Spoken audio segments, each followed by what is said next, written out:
हे दोस्तों नमस्कार। एक बार आप सबका फिर से बहुत बहुत स्वागत है हमारे YouTube चैनल पर। सो गाइस, काफ़ी सारे लोग कमेंट कर रहे थे सर एनटीपीसी की भी जो प्रैक्टिस सेट है वो स्टार्ट करवा दीजिए। तो मैंने सोचा क्यों ना आरआरबी एनटीपीसी का जो प्रैक्टिस सेट है वो स्टार्ट कर ही दिया जाए। तो यहाँ पर पहले ये पहला वीडियो है आज आरआरबी एनटीपीसी का। तो यहाँ पर कुछ चीज़ें आपको बताऊँगा, जैसे कि आपका जो पिछले 2016 में पेपर हुआ था, 2017 में जो मेन्स हुआ था एनटीपीसी का, उसमें टोटल 4500 क्वेश्चन आए हुए थे।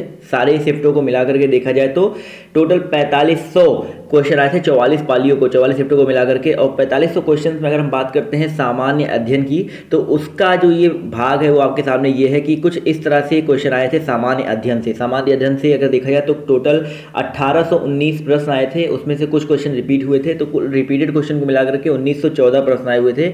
और यहाँ पर उनका जो अलग अलग देखा जाए तो पाई चार्ट के माध्यम आपको समझाऊंगा कि भारत का भूगोल से अगर बात किया जाए तो यहाँ पर 133 क्वेश्चन आए हुए थे, और विश्व का भूगोल से 101 क्वेश्चन आए हुए थे।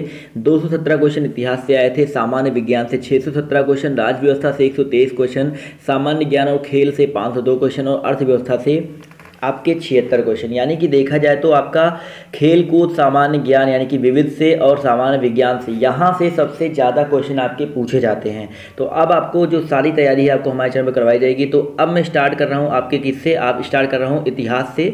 तो जो भी क्वेश्चन पूछे गए हैं आपके 2017 में, 2016 में, जो भी मेंस में क्वेश्चन पूछे गए हैं, वो सारे के सारे क्वेश्चन आपको कवर करवाए जाएंगे हमारे इस चैनल पर। तो अगर आप इस चैनल पर अगर पहली बार जुड़े हैं तो चैनल को सब्सक्राइब कर लीजिएगा और अपने सारे दोस्तों के साथ शेयर कीजिए। यहाँ पर सारे के सारे क्वेश्चन आपको एक ही जगह मिलेगा, तो ये समझ लीजिए बहुत ही अच्छा रहेगा। और इसकी पूरी की पूरी प्लेलिस्ट तैयार कर दी जाएगी, और इसका जो तैयारी है आपको हमारे चैनल पर लगातार देखने को मिलता रहेगा। तो चलिए स्टार्ट करते हैं आज के पहले सेशन भारतीय इतिहास से। तो भारतीय इतिहास से जितने भी क्वेश्चन हैं 100, 150, 217 क्वेश्चन है, पहले उसको सॉल्व करना। आपको होता है ना इतिहास से 217 क्वेश्चन पूछे गए, तो पहले आपके वो 217 क्वेश्चन कवर करवाए जाएंगे। उसके बाद भूगोल पे आएंगे, ऐसे ऐसे करके आपके जितने भी टोटल 1800-1900 क्वेश्चन हैं, सारे के सारे क्वेश्चन आपके कवर करवा दिए जाएंगे। तो चलिए स्टार्ट करते हैं आपके पहले क्वेश्चन से। पहला क्वेश्चन आपके यहाँ पर कह रहा है भाई, भारतीय पुरातत्व पर्यवेक्षण का गठन किसने किया था। दोस्तों, भारतीय पुरातत्व पर्यवेक्षण का जो गठन है वो किया था अलेक्जेंडर कनिंघम ने। यानी कि ऑप्शन जो इसका ए है वो बिल्कुल करेक्ट हो जाएगा। जी दोस्तों, ऑप्शन ए यहाँ पर अलेक्जेंडर कनिंघम बिल्कुल करेक्ट हो जाएगा। और देख सकते हैं रेलवे एनटीपीसी ऑनलाइन परीक्षा 18 अप्रैल 2016 की थर्ड पाली में क्वेश्चन पूछा गया था। तो देखिए बहुत ही इंपॉर्टेंट क्वेश्चन है। अगला क्वेश्चन दोस्तों आपसे कह रहा है कि सिंधु घाटी सभ्यता की सबसे महत्वपूर्ण विशेषता क्या थी। तो दोस्तों, सिंधु घाटी सभ्यता की जो सबसे महत्वपूर्ण विशेषता थी वो ईंट के बने भवन। तो देख सकते हैं बहुत ही इंपॉर्टेंट क्वेश्चन है। तो यहाँ पर देखा जाए तो ऑप्शन जो इसका सी है वो बिल्कुल करेक्ट हो जाएगा, ईंट से बने भवन। तो ऑप्शन सी पर हम लोग टिक कर देंगे। चलिए बढ़ते हैं अगले क्वेश्चन की ओर। तो अगला क्वेश्चन आपके सामने ये रहा। अगला क्वेश्चन कह रहा है कि सबसे पहले पहिए किसने बनाए थे। देखिए 29 मार्च 2016 पेपर में आया था। तो सबसे पहले जो पहिए थे वो बनवाए थे लकड़ी के, किसने बनाए थे, नहीं किसके बने थे, तो लकड़ी के बने हुए थे। तो सर्वप्रथम पहिए जो है लकड़ी के बने थे। और पहिए जो है नवपाषाण काल का एक क्रांतिकारी आविष्कार था। किसका भाई, नवपाषाण काल का एक क्रांतिकारी आविष्कार था जिसने मानव जीवन की धारा को ही बदल दिया था। पहिए के आविष्कार हो जाने से मनुष्य ने चाक पर मिट्टी के सुंदर बर्तन बनाने शुरू कर दिए थे। चलिए आते हैं अगले क्वेश्चन पर। तो अगला क्वेश्चन आपका यहाँ पर कह रहा है, निम्न में से किस वेद में बीमारियों का उपचार दिया गया है। किस वेद में बीमारियों का उपचार दिया गया है। तो देखा जाए तो यहाँ पर अथर्ववेद में। तो ऑप्शन जो इसका फर्स्ट है वो बिल्कुल करेक्ट हो जाएगा दोस्तों, अथर्ववेद में बीमारियों का जो उपचार है वो दिया गया है। चलिए आते हैं अगले क्वेश्चन पर। तो अगला क्वेश्चन आपका यहाँ पर कह रहा है, सत्यमेव जयते का अर्थ क्या है।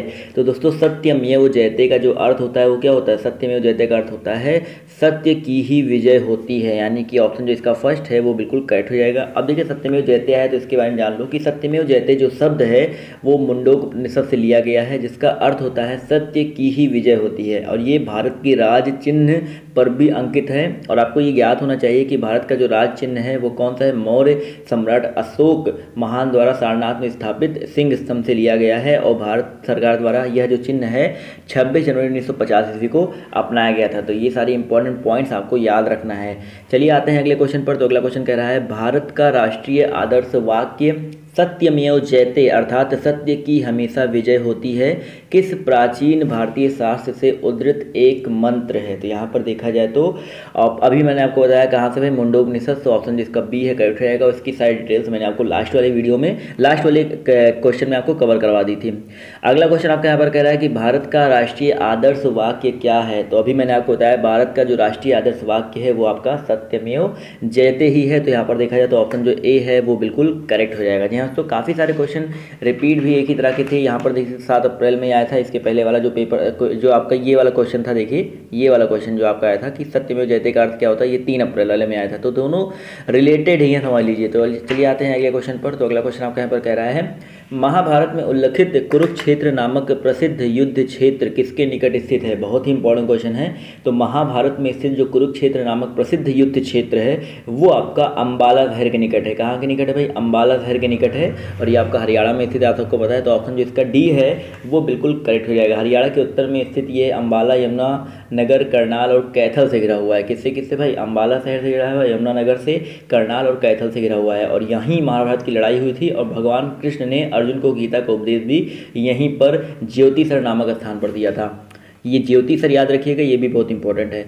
अगला क्वेश्चन आपका यहाँ पर कह रहा है, धर्म का विपरीत क्या है भाई। धर्म का विपरीत क्या होता है, न्याययुक्त कार्य धर्म, और अन्याययुक्त कार्य जो होता है आपका अधर्म कहलाता है। यानी कि धर्म का जो विपरीत है आपका अधर्म हो जाएगा। तो ऑप्शन जो इसका ए है वो बिल्कुल करेक्ट हो जाएगा।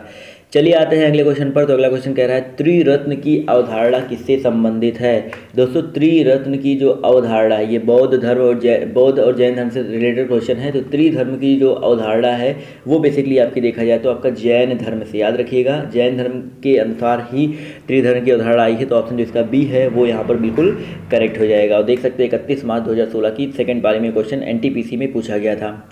अगला क्वेश्चन कह रहा है यहाँ पर, पंचतंत्र दंत कथाएं किसके द्वारा रचित मानी जाती हैं। तो दोस्तों पंचतंत्र दंत कथाएं जो होती है वो किसके द्वारा रचित मानी जाती है, किसके द्वारा रचित मानी जाती है। तो ये विष्णु शर्मा, यानी कि हाँ ऑप्शन जो इसका बी है करेक्ट हो जाएगा। बचपन में आपने बहुत सारी कहानियाँ पढ़ी होंगी इनकी, तो ऑप्शन जो इसका बी है वो बिल्कुल करेक्ट हो जाएगा, विष्णु शर्मा।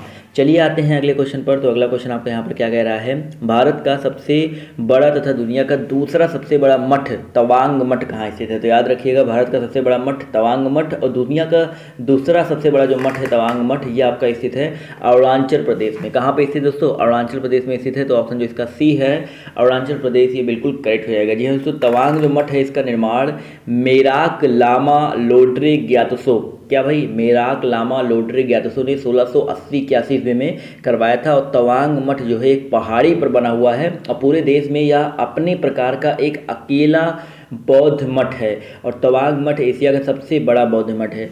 चलिए आते हैं अगले क्वेश्चन पर। तो अगला क्वेश्चन आपका यहाँ पर कह रहा है, यह जहाँ यह मानते हैं कि भगवान बुद्ध ने अपना पहला उपदेश दिया था उस स्मारक का नाम बताएं, और जिसे seat of the Holi Buddha भी कहा जाता है। तो basically seat of the Holi Buddha, और जहाँ पर भगवान बुद्ध ने अपना पहला उपदेश दिया था उस स्मारक का नाम बताना है। तो यहाँ पर देखा जाए तो याद रखिएगा सारनाथ में दिया था। कहाँ पर दिया था, सारनाथ में। और उस स्मारक का नाम क्या है भाई, धमेक स्तूप, यानी कि ऑप्शन जो इसका ए है बिल्कुल करेक्ट हो जाएगा दोस्तों। धमेक स्तूप जो है वो सारनाथ स्थित एक प्रसिद्ध बौद्ध धार्मिक स्थल है। ये बेसिकली धमेक स्तूप वही स्थान है जहाँ पर भगवान बुद्ध ने अपने शिष्य को पहला उपदेश दिया था, और धमेक स्तूप को ही seat of the holy Buddha की संज्ञा दी जाती है। और इस स्तूप की नींव अशोक के समय में रखी गई थी, और इसका जो विस्तार है वो कुषाण काल में हुआ था, लेकिन गुप्त काल में ये पूर्णता बन करके तैयार हुआ था। चलिए आते हैं अगले क्वेश्चन पर। तो अगला क्वेश्चन कह रहा था यहाँ पर कि प्राचीन समय में अवध किस नाम से जाना जाता था। तो दोस्तों प्राचीन समय में अगर हम बात करते हैं अवध के बारे में, तो ये कौशल, यानी कि ऑप्शन जो इसका बी है करेक्ट हो जाएगा, कौशल के नाम से जाना जाता था। अवध वर्तमान उत्तर प्रदेश के एक भाग का नाम है जो प्राचीन काल में कौशल कहलाता था। इसकी राजधानी जो है अयोध्या थी। अवध जो शब्द है वो अयोध्या से ही निकला है, जो कि संस्कृत शब्द है, समझ गए।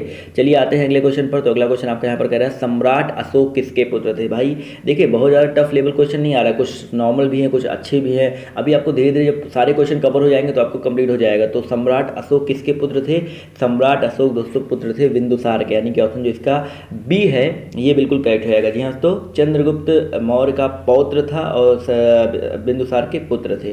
चलिए आते हैं अगले क्वेश्चन पर। तो अगला क्वेश्चन आपका यहाँ पर कह रहा है, चाणक्य का एक अन्य नाम क्या था। भाई चाणक्य के बारे में बात करते हैं तो ऋषि चाणक्य ने अपने पुत्रों का नाम जो है, अपने पुत्र का जो नाम है चाणक्य रखा था। अर्थशास्त्र के लेखक के रूप में इसी पुस्तक में उल्लिखित कौटिल्य तथा एक पद्य खंड में उल्लिखित विष्णुगुप्त नाम की साम्यता भी चाणक्य से ही की जाती है। पुराणों में इनको द्विजर्सव याद रखिएगा, द्विजर्सव यानी कि श्रेष्ठ ब्राह्मण भी कहा गया है। तो यहाँ पर देखा जाए तो आपका चाणक्य का एक अन्य नाम विष्णुगुप्त, ऑप्शन जो इसका बी है वो बिल्कुल करेक्ट हो जाएगा। अगला क्वेश्चन देखिए आपसे कह रहा है, किस राजा की कहानी कहानी मुद्रा राक्षस नाटक का विषय है। तो मुद्रा राक्षस नाटक का जो विषय है किस राजा की कहानी है। तो मुद्रा राक्षस, पहले तो ये जान लो मुद्रा राक्षस जो नाटक है वो किसके द्वारा लिखा गया है। तो विशाखा दत्त ने इनकी रचना की है और इस ग्रंथ से मौर्य इतिहास मुख्यतः चंद्रगुप्त मौर्य के जीवन पर प्रकाश पड़ता है और इसमें चंद्रगुप्त मौर्य को वृषल तथा कुलहीन कहा गया है और धुंडीराज ने मुद्रा राक्षस पर टीका लिखी। तो यहाँ पर देखा जाए तो ऑप्शन नंबर जो इसका डी है, चंद्रगुप्त मौर्य का विषय है, तो ऑप्शन जो इसका डी है वो बिल्कुल करेक्ट हो जाएगा। देख सकते हैं रेलवे एनटीपीसी परीक्षा 2016-12 अप्रैल को ये पेपर में आया था। चलिए आते हैं अगले क्वेश्चन पर। तो अगला क्वेश्चन कह रहा है मौर्य वंश का अंतिम शासक कौन था। तो दोस्तों मौर्य वंश का जो अंतिम सम्राट था वो था बृहद्रथ। याद रखिएगा ऑप्शन जो इसका सी है वो बिल्कुल करेक्ट हो जाएगा। अंतिम मौर्य शासक बृहद्रथ था। बृहद्रथ की हत्या इसके सेनापति पुष्यमित्र शुंग के द्वारा 184 ईसा पूर्व में किया गया था और पुष्यमित्र शुंग ने एक नए राजवंश की स्थापना की जिसे शुंग वंश का नाम दिया गया था और पुष्यमित्र शुंग कट्टर ब्राह्मणवादी था। जी हाँ, तो इसने 2 अश्वमेध यज्ञ किए थे और इस अश्वमेध यज्ञों के पुरोहित पतंजलि थे और जिन्होंने महाभाष्य की रचना भी की है। याद रखिएगा महाभाष्य की रचना की है पतंजलि ने की है। तो चलिए यहाँ तक हो गया आपके क्वेश्चन। अब आते हैं आज के होमवर्क पर। तो आज का होमवर्क ये है मालविका अग्निमित्रम किसने लिखी है। मालविका अग्निमित्रम किसने लिखी है। तो 4 ऑप्शन आपके सामने हैं। रेलवे एनटीपीसी परीक्षा 29 मार्च 2016 में क्वेश्चन आपसे पूछा जा चुका है। तो इसका जो जवाब है आपको कमेंट करके देना है। तो 4 ऑप्शन आपके सामने हैं, तो जरूर इसका जवाब दीजिएगा और आप लोग बताइएगा कि ये सेशन आपको कैसा लगा और आप लोग चाहते हैं कंटिन्यू रखें। तो अगर आप लोग चाहते हैं कंटिन्यू रखा जाए तो ज़्यादा से ज़्यादा शेयर करें, ज़्यादा से ज़्यादा लोग जुड़ सके, क्योंकि आपको पूरे 2000 क्वेश्चन आपके करवाने हैं प्रीवियस ईयर, समझ गए। तो पूरे के पूरे जितने भी 2000 क्वेश्चन हैं आपको यहाँ पर करवाए जाएंगे इस सेशन में। तो सारे के सारे लोग जुड़ जाओ। पर डे आपको 1 से 2 वीडियो देखने को मिलेगा। तो जितने भी लोग नए हैं चैनल से जुड़ जाओ, चैनल से को सब्सक्राइब कर लो, क्योंकि बहुत ही इंपॉर्टेंट चीज़ आपको देखने को मिलने वाली है। अगर आप नहीं जुड़ते हो तो बहुत सारी चीज़ें आप यहाँ पर मिस कर दोगे, समझ गए। तो आई होप आपको वीडियो पसंद आया होगा। तो वीडियो को यार लाइक करना मत भूलना, शेयर करना दोस्तों के साथ, और अगर आप नए हो तो फिर से एक बार बोलूँगा सब्सक्राइब करना। तो ये रहा आपका पाई चार्ट और इसका PDF, जी हाँ PDF से याद आया, इसका PDF आपको हमारे टेलीग्राम ग्रुप पर मिल जाएगा। टेलीग्राम ग्रुप पर जाइएगा, डियर गुरुजी सर्च कीजिएगा, जो है मेरा सेकंड चैनल डियर गुरुजी। तो वहाँ पर मैं ये सारे वीडियोस अपलोड करता हूँ और वहाँ पर जो PDF है वहाँ के टेलीग्राम पर मैं अपलोड करता हूँ। तो वहाँ पर आप जाकर के इनके PDF को, स्टडी मटेरियल को आप लोग प्राप्त कर सकते हैं। तो आज के इस वीडियो में सिर्फ इतना ही। बाय, टेक केयर, जय हिंद, जय भारत। मिलते हैं आप सबसे नेक्स्ट वीडियो में।